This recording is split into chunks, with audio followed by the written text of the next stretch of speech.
Centum நேயர்களுக்கு வணக்கம். இன்னைக்கு நம்ம என்ன பார்க்க போறோம்னா, பரிதிமாற் கலைஞரை பத்தி அவர் சொன்ன ஒரு முக்கியமான ஒரு கூற்று பார்க்க போறோம். சரிங்களா? அதாவது தனி மொழி அப்படின்னு சொல்லி அவர் எதை சொல்றாரு, ஏன் சொல்றாரு அப்படிங்கிறத பத்தி விளக்கமா அதில் பார்த்துடலாம். தான் வழங்கும் நாட்டின்கண் உள்ள பல மொழிகட்கும் தலைமையாக உள்ள தகுதியும் அவற்றின் மிக்க மேன்மையும் உடையதுமான மொழியே உயர்தனி செம்மொழி. இவ்விலக்கண அடிப்படையை ஆராயுமிடத்து தமிழ் மொழியானது தெலுங்கு, கன்னடம், மலையாளம் முதலியவற்றிற்கெல்லாம் தலைமையும் அவற்றினும் மிக்க மேன்மையும் உடையதாகையால் உயர் மொழியாக திகழ்கிறது. தான் வழங்கும் நாட்டில் பயிலும் மற்றைய மொழிகளின் உதவியின்றி தனித்து இயங்கவல்ல மொழியே தனிமொழி எனப்படும். திருந்திய பண்பும் சீர்த்த நாகரிகமும் பொருந்திய தூய்மொழி புகழ் செம்மொழியாம் என்பது இலக்கணம்.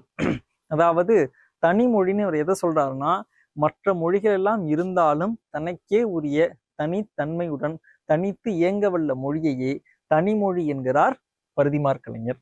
மீண்டும் ஒரு நல்ல தகவலோடு உங்களை சந்திக்கிறேன். நன்றி, வணக்கம்.